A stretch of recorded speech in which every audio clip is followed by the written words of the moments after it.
Magandang hapon po sa ating po lahat.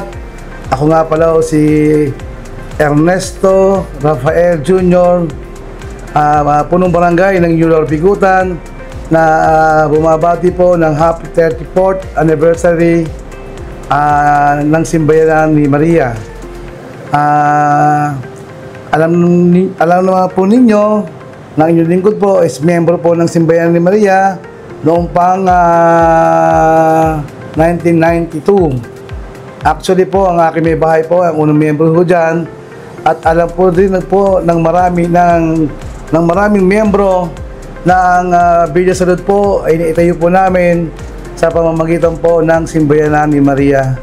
Alam nyo na po yun na halos hindi na namin kinukuha ang aming titulo dyan. Tingin na kami ng Rinyo. Kaya po, napatayo po namin ang Villa Salud catering services. Muli po, ako bumabati po ng happy 34th anniversary ng Simbayanan ni Maria, and congratulations po sa ating po lahat.